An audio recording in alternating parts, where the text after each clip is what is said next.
Mga 7 minuto din ang nilakad ni Jordan bago niya narating ang quarters nila na kung saan ay may ilaw na.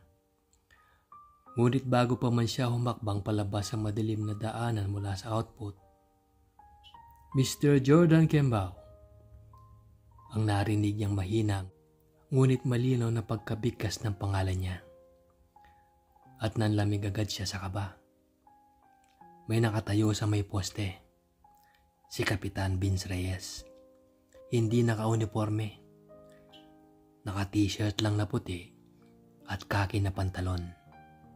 Matikas ang tindig. Walang mababasang damdamin sa mukha nito. Saan nanggaling ito? Ang pagtaka ni Jordan. Parang wala naman tao nakatayo doon kanina nang palapit siya. Tumigil si Jordan. Diretso lang ang tingin. Naghalong respeto para isang senior officer niya at kaba na rin. Saan ka galing? Ang tanong ni Kapitan Reyes. Sir, naglakad-lakad lang po sir. Ang sagot ni Jordan. Diretso lang ang tingin niya habang nakatikas ang tindig niya. Uulitin ko. Madiin na bungad ng kapitan. Saan ka nang galing?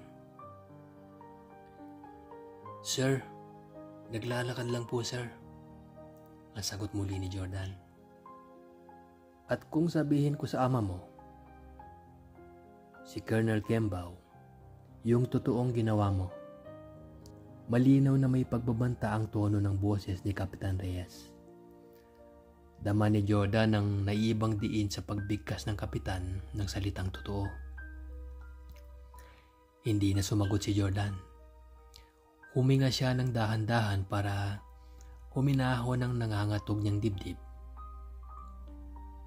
Nagiinit ang mukha niya. At kung hindi lang madilim, sigurado si Jordan na pulang-pula na siya. San ka nang galing? Inulit ni Kapitan Reyes ang tanong. Ngunit may tonong pangungutyana. Ano pa ba ang sasagot ni Jordan? Mula nung pagkarating niya dito sa kampo, alam niyang mainit na ang dugo nitong Kapitan Reyes sa kanya. Kahit anak siya ng commander ng kampo, hindi umaasta si Jordan sa katayuan niya. Nagkikibagay siya sa lahat, lalo na sa mga ibang officers. Lalo na kung nagkikisuyo siyang makisali sa ibang mga training drills nila. Maayos naman ang pagkikitungo ni Jordan sa lahat. At gayon din naman ang pagkikitungo ng mga officers at sundalo sa kanya. Maliban lang sa kay Kapitan Reyes. Wala nang isinagot si Jordan. Sumunod ka sa akin, ang utos ni Kapitan Reyes. Humakbang ito papunta sa quarters nito. Sumunod si Jordan. Pagkarating nila doon, dire-diretso si Kapitan Reyes na pumasok sa silid nito. Tumigil muna si Jordan sa pintuan. Pumasok ka, utos ni Kapitan Reyes. Hindi binuksan ng kapitan ang ilaw sa loob ng kwarto. Pagpasok ni Jordan, naaaninag niya sa dilim na nakasandal ito sa mesa sa may gawing tabi ng silid.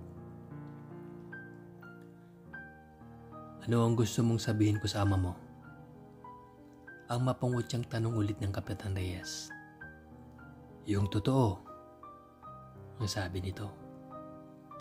Ang lakas ng kabog ng dibdib ni Jordan, nanginginig.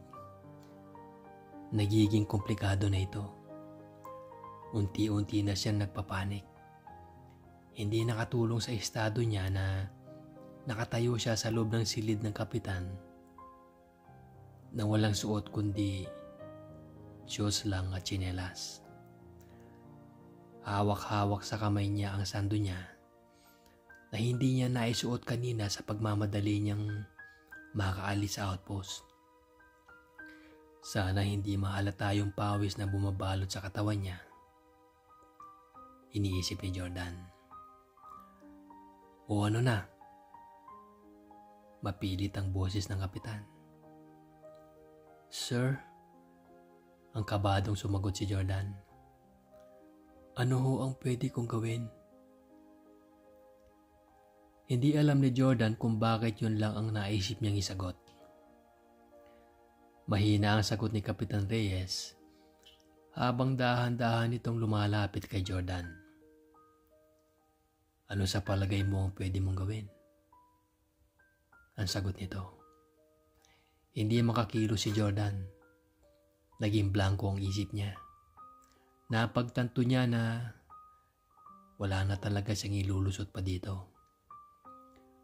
Ano ang nasaksihan ni Kapitan Reyes? Ano ngayon ang gusto niyang mangyari? Naninikip ang dibdib ni Jordan.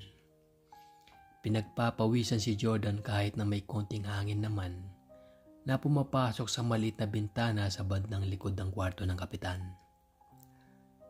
Mainit ang pakiramdam ni Jordan. Dulot sa naghalong kaba, takot, at may kung ano pang nararamdaman na bumabagabag sa kanya. Walang bahid na anumang emosyon sa mukha ni Vince Reyes. Ang kapitang palagi mainit ang ulo kay Jordan. Diretso ang titig nito sa binata habang unti-unti itong nilapitan. Hanggang halos magkadikit na ang mukha nilang dalawa. Kaya napaatras si Jordan. Tuloy-tuloy pa rin ang paglapit ng kapitan. Umakbang pa ng isang beses si Kapitan Reyes. Kaya napaupo si Jordan sa gilid ng kama nang bumuntol ang kanyang mga paa dito. Matikas ang katawan ni Kapitan Reyes at ang tangkad nito ay lalong kapuna-puna sa nakaupong binata. Kapuna-puna ang umbok ng harapan ng pantalon ni Kapitan Reyes. Hindi matanto ni Jordan kung ang bumubukol ay ang kamay na nasok nito sa bulsa ng kanyang pantalon. O may iba pa. Tila dumadagundong sa tenga ni Jordan ang tibok ng kanyang puso. Kahit katahimikan ang nanaig sa madilim na silid na bahagyang naiilawan ng maliit na bombilya sa may poste sa labas ng bintana. Hindi matanto ni Jordan kung ang naririnig niyang malakas na paghinga ay sarili niya o si Kapitan Reyes. Parang tumigil ang panahon ng napakatagal. Nakatitig ang kapitan kay Jordan at nakadikit naman ang mata ni Jordan sa hinaharap ng kapitan. Unti-unting napapalapit ang ulo ni Jordan sa nakabukol na pantalon sa harapan niya. Tila walang may gustong gumawa ng unang hakbang. Napalanghap ng hininga si Jordan at bumuka ang mapulang labi nito. Ito lang ang hudyat na hinihintay ni Vince Reyes. Napakahapit bigla si Jordan sa mga binti ni Vince para hindi siya matumba sa kama.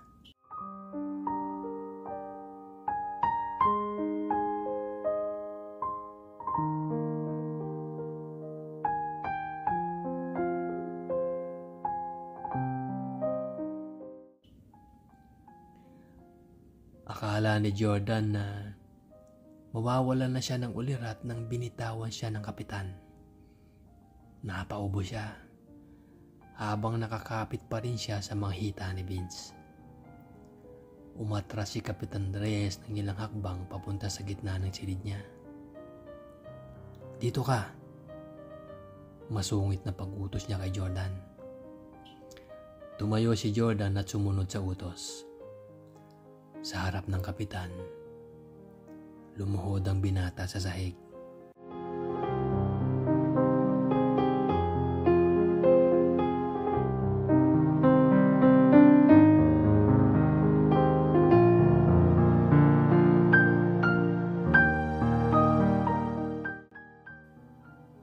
Nabulabog ang katahimikan sa biglang pagkatok sa pintuan ng silid ni Kapitan Reyes. Captain Reyes! Captain Reyes! Ang tawag ng malakas ng boses. Captain Reyes, are you there? Sir, yes sir. Ang automatic kong sagot ng kapitan. Sandali lang po sir. Si Colonel Kembao.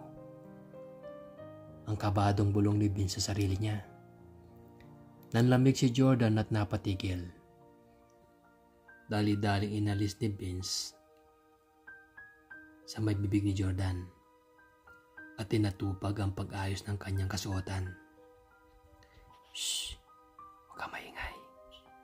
Ang hudyat ni Vince kay Jordan. Dito ka lang. Huwag kang aalis. Huwag kang gagalaw. Tumaliman naman ang binata sa takot niya rin. Pinahiga niya ang binata sa kama at tinabunan ng kumot at mga unan. Mabilis na humakbang si Vince papunta sa pintuan.